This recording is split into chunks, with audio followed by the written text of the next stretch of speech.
सभी को दिख रहा है लेक्चर? Very good.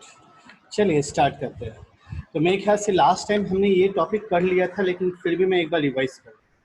रिवाइज ये है कि टॉपिक का नाम है heat conduction through hollow and composite cylinder. ठीक है, तो मेरे ख्याल से ये आपको दिख रहा है कि हॉलो सिलेंडर है जिसका इनर रेडियस R1 है और आउटर रेडियस R2 है। इसके बाद जो एनालिसिस करने जा रहे हैं, तो एनालिसिस के लिए मैंने एक एलिमेंट्री रेडियस लिया जो रेडियस है R, मतलब इनर रेडियस R है और जिसका थिकनेस dr है। ठीक, अब जब मैंने इस पे एक थर्मल रेजिस्टेंस मैप बनाया, तो मैप बनाते वक्त मैंने क्यूब फ्लो कराया, T1 T2 टेम्परेचर डिफरेंस है और RTH की वैल्यू क्या होगी, तो ये होगी 1/2 pi KL natural log R2 by R1। ये हमें प्रूफ करना है, मतलब निकालना है। ठीक है, ये बात याद रखना है आपको। चलिए, इसके लिए बेसिक जो अपन ने फॉर्मूला यूज़ करना था, तो लास्ट टाइम हमने जो किया था वो था रेक्टेंगल था। तो रेक्टेंगल में एक्चुअली एरिया का वहाँ पे फॉर्मूला यूज़ नहीं किया, मगर यहाँ पे अपने को यूज़ करना पड़ेगा। तो एरिया इज इक्वल टू क्या हुआ, 2 pi R into L. Okay, और पाथ लेंथ जो है वो है dr। तो हमारा जो फॉर्मूला बनता है क्या है, Q is equal to minus K A D T upon D R. अब के मतलब यहाँ जो एरिया है, ठीक है, इस एरिया की वैल्यू आपने पहले से यहाँ से निकाल के रखी है, 2 पाई आर एल। तो मैंने वो वैल्यू पुट कर दी। अच्छा, D T by D R. अब डी आर को मैं उठा के इस तरफ ले आऊँ और ये इस आर को नीचे लेके जाऊँ, तो डी आर बाय आर हो जाएगा और यहाँ पे एज इट इज फॉलो होगा। अब मैंने जब दोनों तरफ इंटीग्रेट किया तो ये D R by R natural log हो जाता है। तो natural log R of limit R2 minus R2 and R1। इसी तरीके से minus K into 2 pi L T पे T2 अपॉन T1 आए। चलिए, जब मैंने लिमिट पुट किया तो लिमिट पुट करने के बाद हुआ Q into natural log R2 by R1 is equal to minus K into 2 pi L T2 minus T1। और ये अगर माइनस को हटा दो तो ये हो जाएगा T1 माइनस T2। तो इसके बेसिस पे जो आपका जो स्टैंडर्ड फार्मूला जो आपको याद रखना है वो फार्मूला है कि Q is equal to T1 minus T2 upon natural log R2 by R1 divided by 2 pi K into L. और ये जो है ये आपका RTH है। ठीक है, याद रहेगा। लास्ट टाइम क्या क्या पढ़ा था अपन ने, तो अपन ने कंडक्शन में पढ़ा था, क्या था भाई कंडक्शन का formula, L upon A into के, याद है। और कन्वेक्शन जब पढ़ा था तो ये आया था 1 अपॉन H इंटू ए। ठीक है, और इस पर क्या आया, मतलब जब सिंपल कंडक्शन या कन्वेक्शन होगा, कब, रेक्टेंगल के केस में, तो आपको ये फॉर्मूला यूज करना है।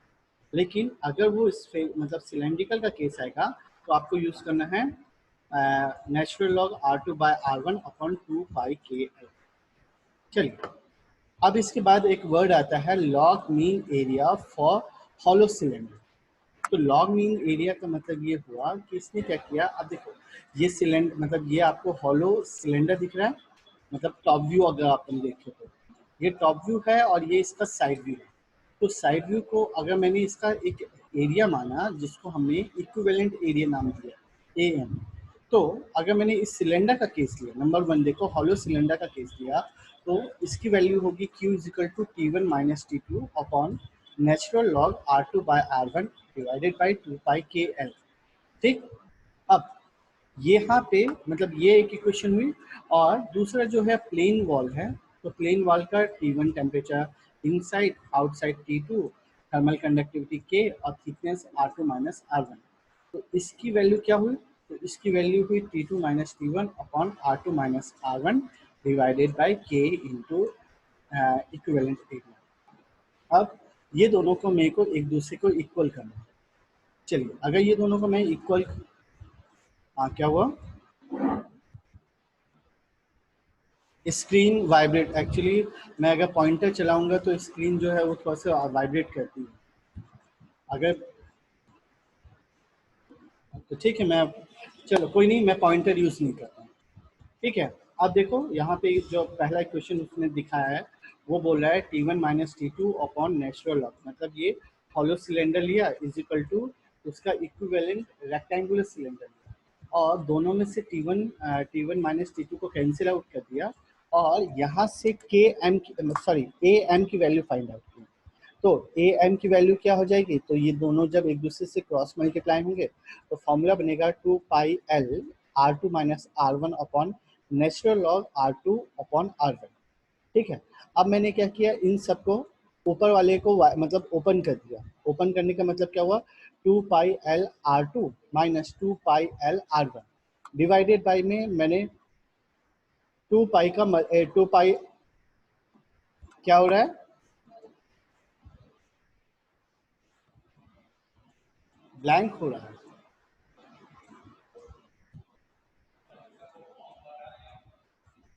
अभी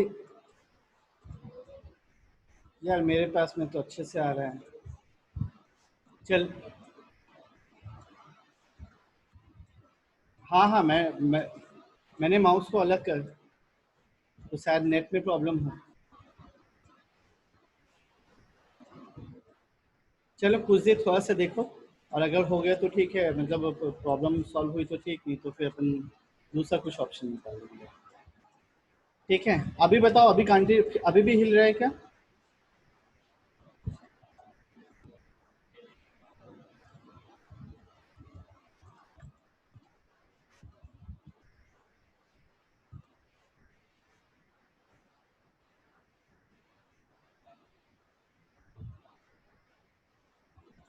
यहाँ तो अच्छे से ही दिख रहा है।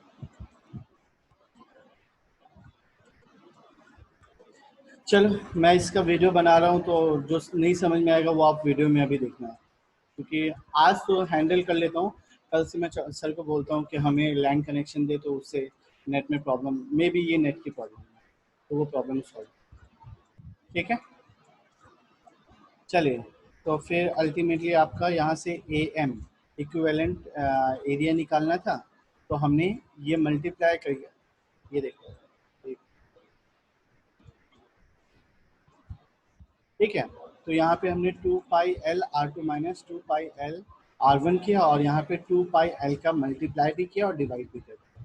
तो इससे अल्टीमेटली ये निकला एरिया, मतलब इसके हिसाब से जाए, इसके हिसाब को छोड़ो, अपन जो अपना किए थे ये है A2 minus A1 divided by natural log A2 by A1।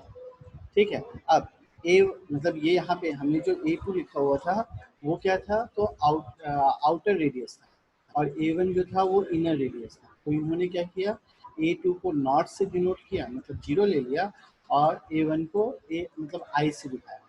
तो A0 मतलब outside radius area minus inside area divided by natural log of outside area minus inside area is your log mean area. ठीक है, जो हम निकाल रहे थे log mean area, वो हमारा लॉग मीन एरिया यहाँ पे लिखना है। ठीक, चलिए इस पे कुछ पॉइंट्स है जो आपको याद रखना है। पहला लिखा हुआ है, expression is known as log mean area for the plain wall and hollow cylinder. The use of this expression, a cylinder can be transformed into a plain wall, and the the problem solving easily, मतलब हम जो problems होंगी वो easily इसको solve कर सकते हैं। कब, if a naught upon ai is greater than 2, then we can say that average area is equal to ai plus a naught by 2, which is with 4% of a। ठीक है, and A M is equal to 2 pi R M L is equal to, मतलब actually इसने क्या किया है, बस वो formula याद रखना, ये वाला, कि A naught minus A I upon natural log A naught minus A I, और कंडीशन याद रखना कि अगर ये 2 से बड़ा होगा देन आपको एवरेज का फॉर्मूला लेना होगा ए आई प्लस ए नॉट बाई 2। ठीक है, और अगर इसको एरिया के टर्म्स की जगह पे अगर आपने रेडियस के टर्म्स में लिखा है, तो ये हो जाएगा R2 minus R1 upon natural log R2 by R1। चलिए, अब आता है heat conduction through a composite cylinder. मतलब पहला क्या था, तो हॉलो सिलेंडर था, और दूसरा मतलब दूसरा जो है वो कंपोजिट सिलेंडर। तो कंपोजिट सिलेंडर में जब आप बेस डायग्राम देखोगे तो आपको पता चलेगा कि ये डिफरेंट डिफरेंट मटेरियल्स से मिलकर बना हुआ है। इस वजह से सबकी थर्मल कंडक्टिविटी भी अलग है और सबकी वैल्यूज़ भी अलग अलग चाहिए। देखो, पहले इसका जो आउटर रेडियस है, ठीक है, तो आउटर रेडियस को उसने मतलब जो टेम्परेचर है वो लिखा हुआ है TCF। ये देखो, कोल्ड फ्लूइड के लिए उसने CF वर्ड यूज किया है, और ये जो डॉटेड लाइन है ये आपको बता रहा है कि ये जो केस है वो कन्वेक्शन का केस है, ठीक। और कन्वेक्शन का जो कोफिशिएंट हीट ट्रांसफर कोफिशिएंट है वो है HCF। अब ये जब अंदर इनर वॉल में गया तो इनर वॉल का पहला पार्ट देखा कि जो ये कंपोजिट हुआ है उसमें एक मटेरियल लिया गया है, जो मटेरियल की कंडक्टिविटी आई थिंक KB होनी चाहिए, ठीक है। और उसके बाद जो इनर वर्ड गया है, इनर वाला पार्ट गया है तो वो बना है A नाम के एलिमेंट से, और जिसकी थर्मल कंडक्टिविटी KA होगी। और इसी के अंदर में हमारा हॉट फ्लूइड बह रहा है। तो हॉट फ्लूइड का जो टेम्परेचर है वो है THF, और जिसकी थर्मल कंडक्टिविटी जो है वो HHF। क्लियर? अब यहाँ जो रेडियस दिया हुआ है, inner radius R1, then middle के लिए R2, मतलब जहाँ पे पहला कंपोजिशन खत्म हुआ वो R2 और बाद में R3। तो चलिए, स्टेटमेंट लिख रहा है वही कि HF जो है वो हॉट फ्लूइड का नोटेशन है, और CF जो है वो कोल्ड फ्लूइड का नोटेशन है, और T जो है वो टेम्परेचर के लिए, मतलब temperature of hot fluid, temperature of cold fluid, thermal conductivity of inside layer A, Kb is equal to thermal conductivity of outside layer B, T1, T2, T3। देखो, T1, T2, T3 जो है हमारा inner से लेकर outer तक का temperature है। तो आप बोलोगे सर यहाँ पे तो अभी हमने TCF और THF जो लिखा है वो कहाँ पे है? तो ये जो अंदर वाला और आउटर वाला, ये देखो, ये जो डॉटेड लाइन है ना, ये डॉटेड लाइन जो है वो कन्वेक्शन पॉइंट ऑफ व्यू के लिए, और ये T1, T2, T3 जो है ये कंडक्शन पॉइंट ऑफ व्यू के लिए, ये याद रखना, ठीक है। चलिए, अब मेरे ख्याल से इसके बेसिस पे, ओके नहीं हुआ, इसके बेसिस पे अब आपको सारे के सारे इक्वेशंस निकालने हैं। तो पहला इक्वेशन जो निकालोगे, अगर आपको फॉर्मूला याद है तो मैं आगे बढ़ सकता हूँ। क्या लिखा था? Q is equal to HF1 minus T1 upon में HF into R into 2πL। ये कहाँ से आया भाई? अगर आप मुझे देख रहे हैं तो आंसर दीजिए। ये देखो, ये फिगर दिख रहा है आपको? फिगर दिख रहा है? तो फिगर में ये लिखा हुआ है THF, temperature of hot fluid, और T1 केस दिया हुआ है। तो हॉट फ्लूइड और 1 का जब केस आएगा तो मैंने आपको बताया था कि it is called Newton's law of cooling, convection का केस हुआ। और अगर कन्वेक्शन का केस है तो कन्वेक्शन के केस में फॉर्मूला क्या बनेगा भाई? क्या बनेगा? Q is equal to H into A into TH। Screen में कुछ प्रॉब्लम है, ठीक है। तो फॉर्मूला क्या बनेगा? Q is equal to H into A into T1 minus T2। और इस केस में अगर हम लोग देखेंगे तो ये होगा, एक मिनट, ठीक है, T1 माइनस T2। और इस केस में अगर हम लोग न्यूमेरिकल के मतलब ये वाले केस में देखेंगे तो यहाँ होगा temperature of hot fluid minus T1, ठीक है, क्योंकि टेम्परेचर ऑफ हॉट फ्लूइड ज़्यादा होगा। तो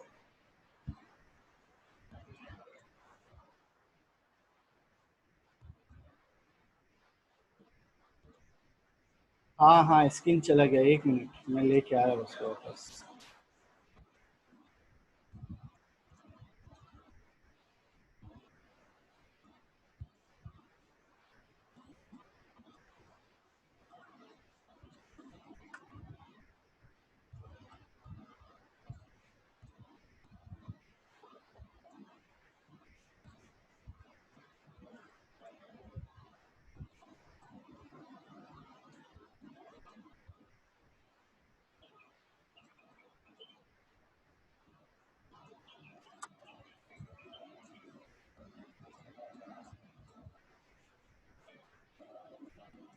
अभी आया?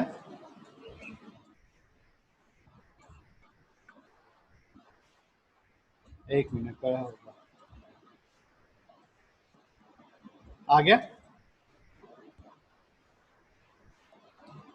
ठीक, देखो कर्सर को मैं जहां मूव कर रहा हूँ वहां देखना ना, ये लिखा हुआ टी एफ एच एफ मतलब टेम्परेचर ऑफ हॉट फ्लूइड, और ये 1। तो मैंने क्या बताया था कि फ्लूइड और सॉलिड के बीच में अगर हीट ट्रांसफर होगा तब हम इसको कन्वेक्शन बोलते हैं। ठीक, तो कन्वेक्शन के टाइम पे आपका फॉर्मूला क्या हुआ, तो Q is equal to H into A into, या इस केस के हिसाब से T H F minus T1।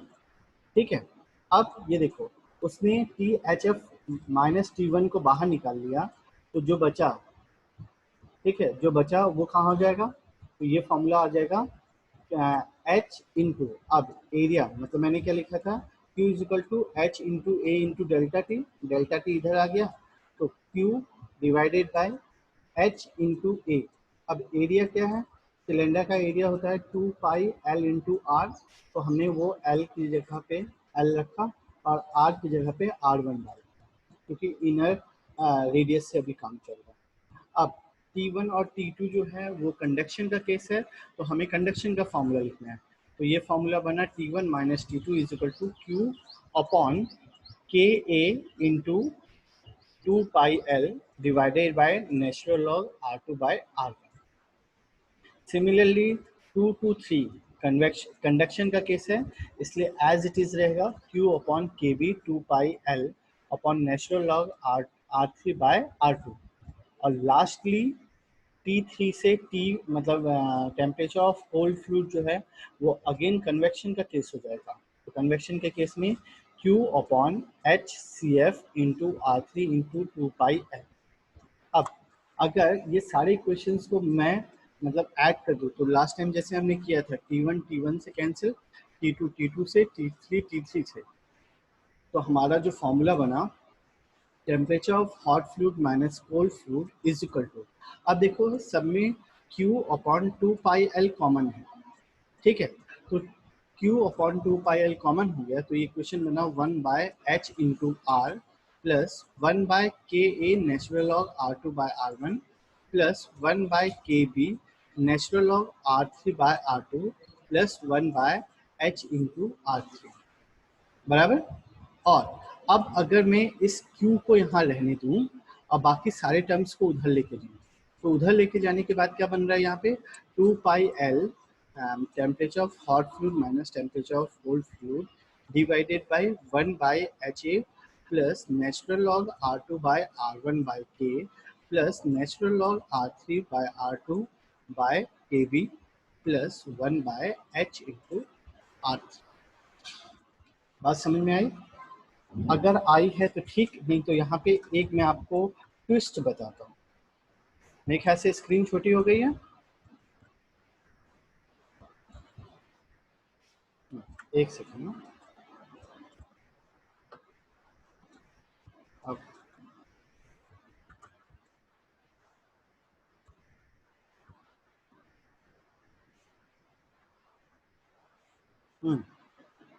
अब दोनों स्क्रीन एक साथ दिख रही है आपको?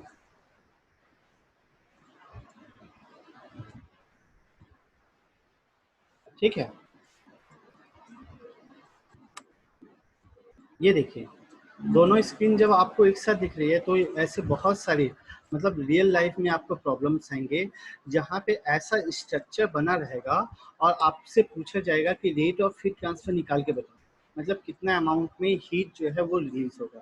तो आपको हमेशा ये काम करना है।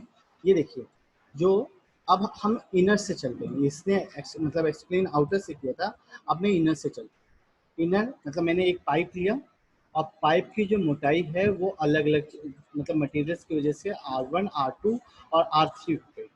अब अंदर में अगर मैंने हॉट फ्लूइड बहाया और ये हॉट फ्लूइड का टेम्परेचर T1 रखा और उसकी थर्मल, यहाँ पे थर्मल कंडक्टिविटी नहीं आएगी, क्यों, क्योंकि लिक्विड है, तो लिक्विड में हीट ट्रांसफर कोफिशिएंट आता है, मतलब H दिखाएगा। ठीक है, जहाँ याद रखना जहाँ पे फ्लूइड आएगा तो वहाँ पे आपको H की वैल्यू आएगी, और जहाँ पे भी सॉलिड मटेरियल होगा वहाँ पे K की वैल्यू है। तो अब ये देखो, उसने बोला T1 यहाँ पे है और आपको तो T2 और T3 की जरूरत नहीं है, और ये आपका जो है लास्ट आउटर टेम्परेचर T2, तो ये T1 और ये T2। अब आपको गेम कैसे खेलना है वो सिखाना। तो इसने बोला कि मतलब हमने पहले देख लिया है कि इनर टेम्परेचर मतलब फाइनल टेम्परेचर और इनिशियल टेम्परेचर का डिफरेंस होना चाहिए। तो आपने फॉर्मूला लिखा Q is equal to T1 minus T2, inner जो कितना है माइनस आउटर, तो हमने T1 माइनस T2 लिख दिया, इनटू उसके साथ 2 पाई एल का मल्टीप्लाई कर दो, ये यूनिवर्सल रूल रहेगा, आपको उसमें चेंज नहीं करना। अब डिवाइडेड बाई, तो अब आपने देखा कि अंदर का टेम्परेचर T1 है और यहाँ पे मैंने TA वर्ड मतलब यहाँ का जो है वो मतलब T1 और A मतलब जो पहला वाला एरिया है, ये दोनों के बीच में कन्वेक्शन प्रोसेस लगेगा। तो कन्वेक्शन प्रोसेस में आपने फॉर्मूला क्या पढ़ा था, 1/h इंटू ए, और एरिया का 2 पाई एल आपने ऊपर रख लिया तो बचा r, तो इसीलिए उसने फॉर्मूला चेंज किया 1/h इंटू आर। और r कौन सा, तो हम लोग अभी इनर वाला ले रहे हैं इसलिए r, ठीक, कन्वेक्शन हुआ इसलिए 1/h इंटू आर प्लस। अब देखिए 1 से 2 जो है वो कंडक्शन का केस है, तो कंडक्शन के केस में आपका जो फॉर्मूला था वो क्या था, L अपॉन के इंटू ए। तो फिर बोला एरिया वाला काम तो वो सॉल्व हो गया, इसलिए एरिया वाला वर्ड यूज़ नहीं करना है, तो नीचे केवल ए मतलब के बचा, और ऊपर बचा जहाँ पे हम लोग एल वर्ड यूज़ करते रहे उसकी जगह हम लोग नेचुरल लॉग R2/R1 ले लेंगे। इसी तरीके से 2 और 3 में जाएंगे तो natural log R3/R2 divided by के बी प्लस। अब बाहर जब आए तो बाहर से इवापोरेट जब हो रहा है तो वो अगेन कन्वेक्शन का केस होगा, इसलिए 1/h इंटू आर। ठीक है, ये रियल लाइफ के लिए याद रखना, कंडक्शन के लिए नेचुरल लॉग R2/R1 बाय के, और कन्वेक्शन के लिए आपको 1/h इंटू आर मिलेगा। चलिए अब आता है टॉपिक है heat conduction through hollow and composite sphere. तो मैंने आपको क्या बताया, लाइफ पूरी मतलब पूरी यूनिवर्स जो है वो 3 पार्ट में ही डिवाइड है। पहला आइदर प्लेन होगा, दूसरा आइदर सिलेंडर होगा, या तीसरा स्फेरिकल होगा। तो अब जो हमारा नया चालू हो रहा है वो स्फेरिकल है। तो मेरे ख्याल से आपको दिख रहा है कि ये हॉलो स्फेयर है। जस्ट एग्जांपल मानिए कि आपका फुटबॉल है जो अंदर से उसमें एक होल किया हुआ है। तो जब आपका ये इक्वेशन आए मतलब हॉलो स्फेयर आएगा तो आपका जो इक्वेशन बनेगा वो RTH के लिए बनेगा R2 minus R1 upon 2 into P into के इंटू R1 इंटू। चलिए कैसे आया वो बताएं। तो R1 R2 जो है वो इनर एंड आउटर रेडियाई है, T1 T2 जो है वो इनर एंड आउटर टेम्परेचर है, K जो है थर्मल कंडक्टिविटी है। तो हमारा जो एरिया ऑफ स्फीयर का फॉर्मूला होता है वो होता है 2 pi into 2 pi R square, और अगर मतलब हम लोग हॉलो लेंगे तो R1 इंटू R2 हो जाएगा। तो Q की वैल्यू हो गई -K into 4 pi R square into dt/dr। Same rules follow करना है, बस ये याद रहेगा dr/r², और आर स्क्वायर का इंटीग्रेशन जो होगा वो होगा r⁻² + 1 बाय -2 + 1। और जब इसको मैं इक्वेट करके मतलब कॉमन निकालूंगा तो इक्वेशन बनेगा Q into R2 minus R1 upon R1 into R2 is equal to 4 pi K T1 minus T2। और जब इसको एक दूसरे से इक्वेट करूंगा तो मेरा जो Q का फॉर्मूला निकलेगा वो होगा 4 pi K R1 R2 T1 minus T2 upon R2 minus R। और इस पूरे टर्म को क्योंकि मेरे को थर्मल रेजिस्टेंस निकालना है इसलिए ये पूरे टर्म को ऊपर से मैं नीचे लेके आ जाऊंगा, तो इक्वेशन बनेगा Q is equal to T1 minus T2 upon R2 minus R1 upon 4 pi K R1 into. बस आई थिंक आज के लिए इतना काफ़ी है, वरना आप कंप्लीट नहीं कर पाओगे। ठीक है, तो अभी तक में क्या ऐसा चीज़ है जो आपको नहीं समझ में आया, अभी आप पूछ सकते हैं। पहले हमने क्या किया, हॉलो सिलेंडर पढ़ा, और हॉलो सिलेंडर में दो तरीके के एग्जांपल्स पढ़े। पहला प्लेन पर था जहाँ पे थर्मल कंडक्टिविटी केवल एक ही के थी, तो हमारा जो इक्वेशन बना वो बना था natural log R2/R1 divided by के। बाद में हमने पढ़ा कंपोजिट सिलेंडर, जहाँ पे कंडक्शन और कन्वेक्शन दोनों रोल प्ले कर रहे थे। तो जब दोनों रोल प्ले करेंगे तो आपका जो इक्वेशन बनेगा वो होगा 1/h/r plus natural log R2/R1 divided by के प्लस सो ऑन। ठीक है, और इसी के बेस पे हम न्यूमेरिकल करेंगे। तो अगर अभी किसी को कुछ प्रॉब्लम है तो आप बता सकते हैं।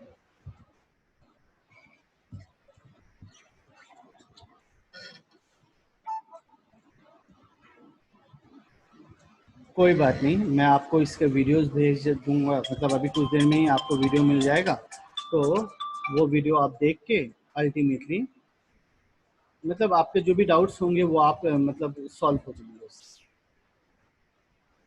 ठीक है, हाँ क्या बोल रहे हो? हाँ लास्ट लेक्चर का भी भेज दूंगा। ठीक है। बोलो बोलो बोलो, आवाज़ आ रही है आपकी।